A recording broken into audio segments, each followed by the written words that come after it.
All right, everybody. Jason and John again for another episode of Everyday Crypto, Crypto Tax Shield. And Jason, thanks for being here once again. Fueling up, I see.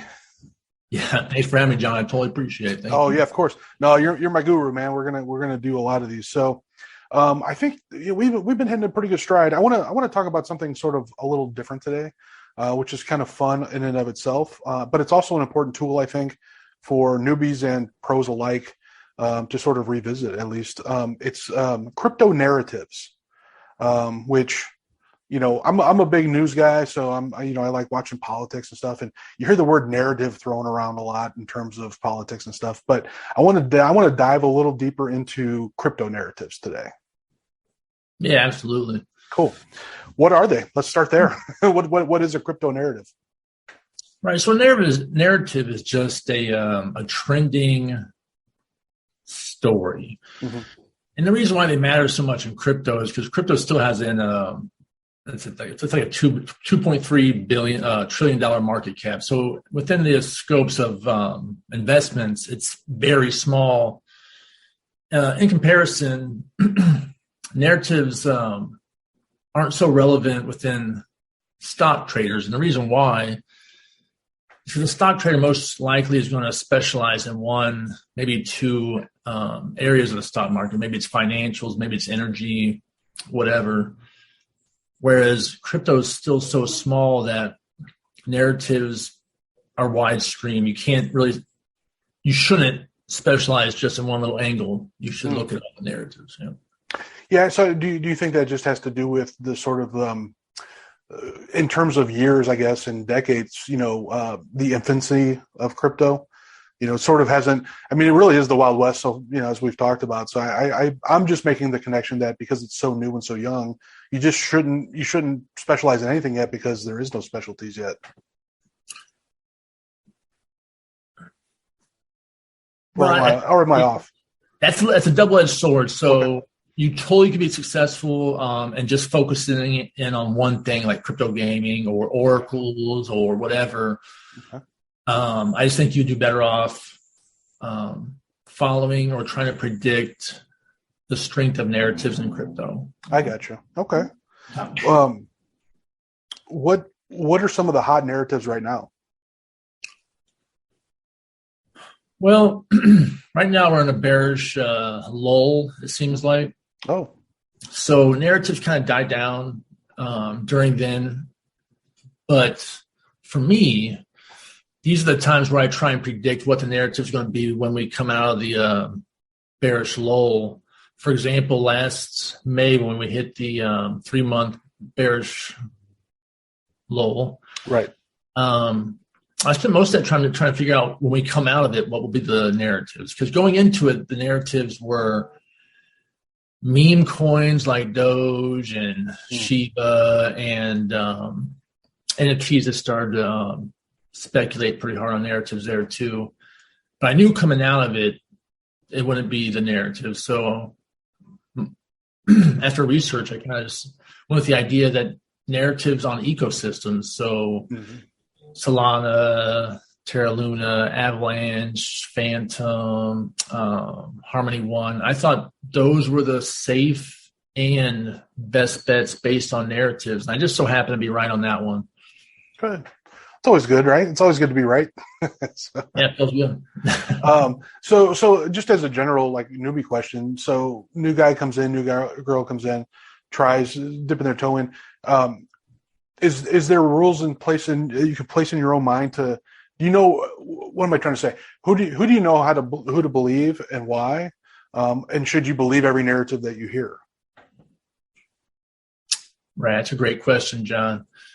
So there are endless amounts of YouTubers or crypto news sources, but to be honest with you, most of those are self-serving. I mean, I don't even read crypto news because it's all junk, in my opinion. Yeah. And there's a handful of maybe crypto YouTubers I'll take seriously. And the ones that I do take seriously, they are dedicated, they are honest, and they're not really self-serving. But So you got to be careful, really, because for one, you can't follow what everyone else is saying. So if the world is saying, Ethereum is about to explode and go to $10,000, it's a lock. It's more of a lock that it's going to go the other way, right? Sure. And that's just not only in crypto, that's in the world. Usually when the masses believe something and the exact opposite is the truth. Yeah. That reminds me of an old George Carlin bit where he's like, I make decisions, I find what the mob is doing, and I do the exact opposite. And he said it served me well. Yeah. That is so true. That's how I live my life in general. Yep. Yeah, I do too in a lot of ways as well. Yeah, but that makes sense, right? Because you can't, if you really start getting caught up in the narratives, you're going to go in 100 different directions, right? You're not going to get anything accomplished, Yeah, no, it's true. But the real key is to educate yourself as much as possible, fill yourself with as many opinions as possible, right, and then have opinions on those opinions. Right. So I'll watch a YouTuber that I know I'm not going to agree with, but I'll watch him just to have an opinion against his opinion. It was like that. I used to play a lot of poker in my life. It was the same. It's all the same. Right. You go in a poker room and 95% of the people think you should play a hand this way. And now that's the wrong way to play it because everyone's playing it that way. That's right. It doesn't work that way. Yeah, that makes sense. What do you see sort of coming in the short term and maybe the long term in terms of movement based on narratives? Like, do you see anything in particular coming down the road? Yeah, I really do. I have strong opinions on what's going to happen in late Q1, early Q2 of 2022. Okay. So the safe narratives are going to be still ecosystems. Okay. I'm very bullish on Terra Luna. Okay. Their tokenomics are amazing. I see their vision, and I believe they're going to get there. I think Solana is a really safe bet. I think they will continue to grow. I know big money is backing them, so they're kind of destined to do well. So those are the safe narratives, right? Yeah.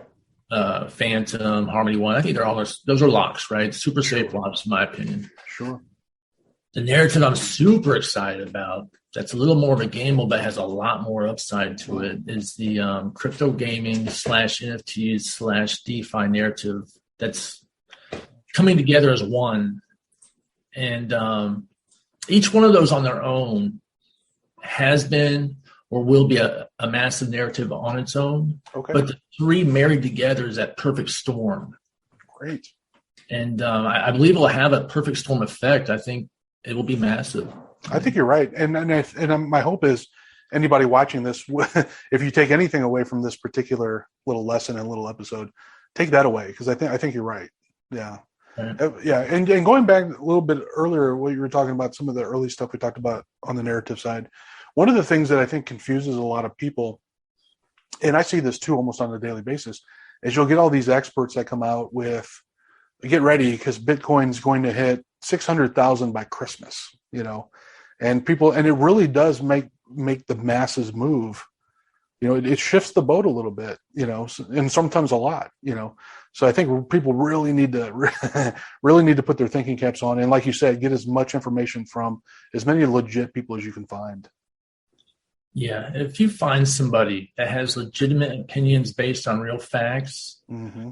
you should try and attach yourself to that person. Become within that person's ecosystem. Make sure you get their knowledge, because there are people within crypto that have that thing, right? The gift.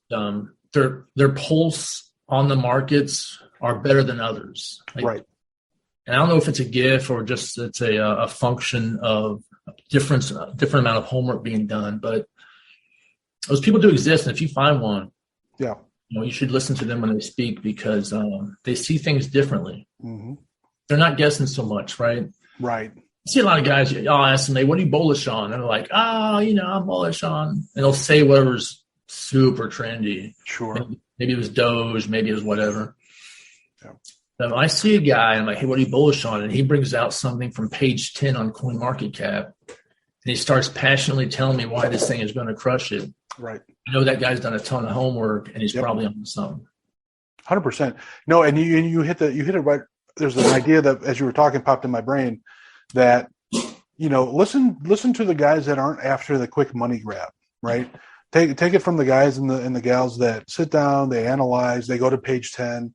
There's some speculation. Everybody can guess right once, right? Like that's, coming from a background in digital marketing, there's a lot of folks out there that made a lot of money one time, but were never able to replicate, right? But you find somebody who loves the business, studies the business, and can make a living on the business and in the business. That's who you want to listen to. Okay. So true. Yeah. It's also, like I said, I used to play a lot of poker. Mm-hmm. And, people would come to me like, hey, man, do you think so-and-so's a really good poker player? He's running so good. And it's usually some guy who's just been running good for 2 months straight. Right. And my comment back was usually something like, well, I don't know. I haven't seen him run bad yet, so it's impossible to say. Right. It's the same in investing in crypto. Bull markets make us all look like geniuses. Right. It's when the bear markets come that you find out who the real geniuses were, because they survive and they adapt and they move and they position. Yep. Whereas the guys who are just hitting lucky home runs during the bull market and start feeding their own ego, they don't know what to do when the bear market comes. That's right. Yeah. No, you're absolutely right. You can get lucky sometimes, but you can't in anything, whether you're playing professional baseball, professional poker, or professional crypto NFT guru, you can't have a lucky life, right? You're going to hit a wall at some point, whether it just takes time and everybody gets there. So no, you're 100% right, man. And also take it from people that are passionate about this industry enough to study it, because you put in a lot of time. People like you put in a lot of time, but we've also known those guys and girls who don't, and they throw darts at a board and hope they hit something. So, yeah, you can tell when you meet people in the industry, you can tell who's passionate and who's faking it. The passionate guys, much like myself, it's all we do. It's really 24 hours a day, all we think about, and we're constantly looking for that hidden gem that no one saw. Right. And the opportunities that people are missing and trying to get in super early. Right. And you find one of those guys, buddy up. That's right. Yeah. No, that's great though. I mean, we've talked about this before, finding a good mentor, or at least finding an avenue of information that makes sense and can get you further down the road.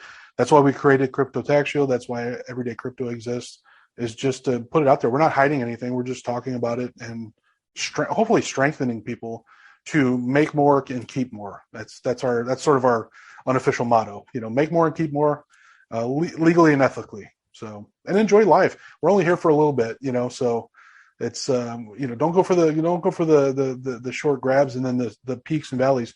Make it steady. Have a nice growth to your bottom line. So, yeah, that's what we're here for, right, John? Just educate and help, and Crypto Tax Shield, we believe in it, and we're trying to build out an ecosystem of knowledge gathering and help people prepare themselves for the tax situation that they'll be facing.